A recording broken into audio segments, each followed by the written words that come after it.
UNESCO list of intangible cultural heritage. इस list में UNESCO मानव सभ्यता के सांस्कृतिक धरोहरों को चिन्हित करता है। 2021 में भारत से कोलकाता के दुर्गा पूजों को इस लिस्ट का हिस्सा बनाया गया था। कोलकाता और पूरे बंगाल में दुर्गा पूजो सिर्फ एक धार्मिक उत्सव नहीं है। बंगाल के 10 करोड़ लोगों से इस त्योहार का कनेक्ट पर्सनल है, क्योंकि माँ दुर्गा यहाँ सिर्फ एक भगवान नहीं है, वो घर की बेटी हैं। वो बेटी जो अपने पति और बच्चों के साथ भूलोक में अपने मायके, अपने पिता के घर आई हैं। एक किसी भी दूसरे नॉर्मल घर की तरह ही यहाँ घरवाले ये निश्चित करते हैं कि बेटी अपना पूरा समय एक रानी की तरह बिताएं और खुशी खुशी कैलाश वापस जाएं, अगले साल फिर से आने का वादा करके। इसलिए होती हैं करोड़ों रुपए की खरीदारियां, लगते हैं महंगे महंगे पंडाल, 4 दिन कंटिन्यूअस पूजा आराधना। ये सब इसलिए कि बेटी को किसी चीज की कमी ना पड़े। पर इन सब की शुरुआत कैसे हुई? दुर्गा माँ तो हर उस जगह पूजी जाती हैं जहाँ हिंदू बसते हैं, तो फिर बंगाल का दुर्गा पूजो इतना मशहूर क्यों है? इसी सवाल के पीछे के हिस्टोरिकल और सोशियो इकोनॉमिक कारणों को इस वीडियो में डिस्कस करूंगा। दुर्गा पूजा की व्याख्या देवी भागवत पुराण और दुर्गा सप्तशती में मिलती है। दुर्गा सप्तशती और देवी भागवत पुराण में शरद ऋतु में होने वाली दुर्गा पूजा का वर्णन है। देवी भागवत पुराण में इसका भी उल्लेख है कि भगवान राम ने लंका जाने से पहले शक्ति के लिए देवी माँ दुर्गा की पूजा की थी। 10वें दिन माँ दुर्गा ने दर्शन देकर आशीर्वाद दिया था और फिर श्री राम लंका के लिए निकले थे। हर साल बंगाल में इसी घटना को दोहराया जाता है।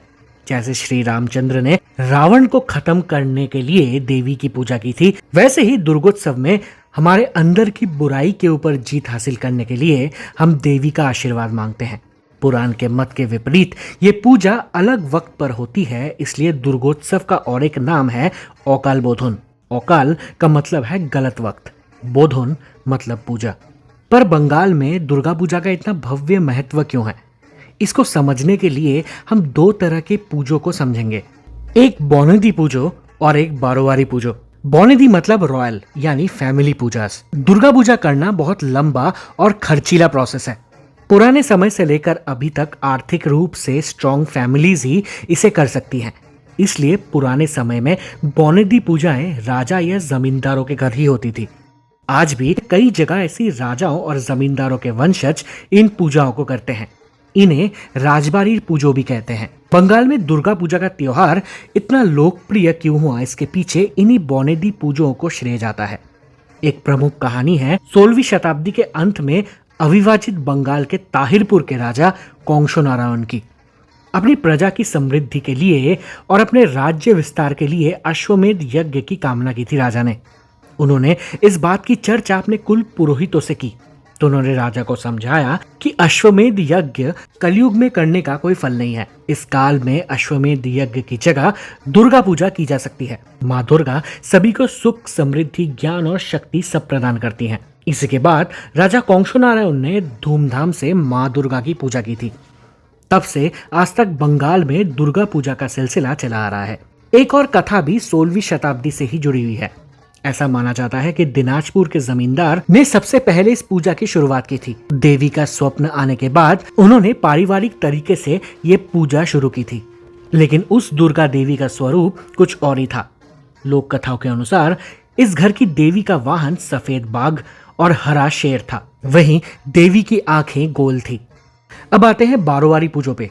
बारोवारी पूजो का मतलब है पब्लिक पूजा, जहाँ अलग अलग घर और बिजनेस से पैसा इकट्ठा करके पंडाल बनाया जाता है और माँ की पूजा की जाती है। ये बारोवारी शब्द असल में 12 दोस्तों के ग्रुप से आया था, जिन्होंने बंगाल में पहली बार ऐसी पब्लिक पूजा ऑर्गेनाइज की थी 1790 में गुप्तीपारा में। किसी भी दुर्गा पूजा का एक दिलचस्प हिस्सा होता है कोला बहू स्नान और पूजो। कोला मतलब केला और बहू मतलब विवाहित स्त्री। केले के पेड़ को साड़ी से लपेटकर स्त्री की छवि बनाई जाती है, इसलिए इसे कोला बहू कहते हैं। दुर्गा पूजा के दिनों में प्रतिमा के साथ इन्हें भी देवी के रूप में पूजा जाता है। इनका दूसरा नाम है नवपत्रिका। माँ दुर्गा प्रकृति का भी प्रतीक है, इसलिए प्रकृति की पूजा करने के लिए माँ दुर्गा की नवपत्रिका के रूप में पूजा की जाती है। साड़ी से पत्ते लिपटे होने के कारण केवल केले का पत्ता ही दिखाई देता है, पर इसमें होते हैं 9 अलग अलग चीजें। केले का पेड़, अनार की शाखा, धान, हल्दी, मानकोचू, आम कोचू और बेल, अशोक, जयंती वृक्ष की शाखा, सभी को एक साथ एक पीले धागे से बांधा जाता है और गणेश जी की मूर्ति के पास रखी जाती है। नवरात्रि के 8वें दिन मां शक्ति देवी महागौरी के रूप में पूजी जाती हैं।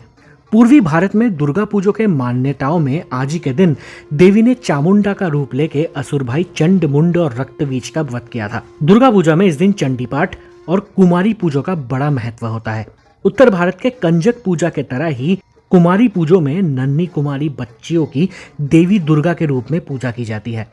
दुनिया में जहां भी रामकृष्ण मठ है वहां कुमारी पूजा आयोजित की जाती है। लेकिन कोलकाता से सटे बेलूर मठ में ये एक ऐतिहासिक, सांस्कृतिक, भव्य समारोह और शानदार अनुष्ठान है। बेलूर मठ के संस्थापक स्वामी विवेकानंदा ने 1901 में उनके गुरु श्री रामकृष्ण की आदि शक्ति के प्रति भक्ति की सराहना करते हुए कुमारी पूजा की शुरुआत की थी। तब से आज तक हर साल ये प्रथा यहाँ मनाई जाती है। महालया, बंगाली सनातन धर्मावलंबी समुदाय में इस दिन का विशेष महत्व है, क्योंकि इसी दिन से देवी पक्ष और दुर्गा पूजा की शुरुआत होती है। मान्यता है कि इसी दिन मां दुर्गा अपने पूरे परिवार के साथ धरती लोक पर आती हैं। दिन की शुरुआत रेडियो पर श्री बीरेंद्र कृष्ण भद्रो की आवाज में महिषासुर मर्दिनी नामक देवी वंदना से होती है, जिसका लिंक मैंने वीडियो के डिस्क्रिप्शन में डाला हुआ है। हो सके तो इसे जरूर सुनिएगा। 1931 से शुरू हुआ ये रेडियो शो भारत का ओल्डेस्ट रनिंग शो माना जाता है।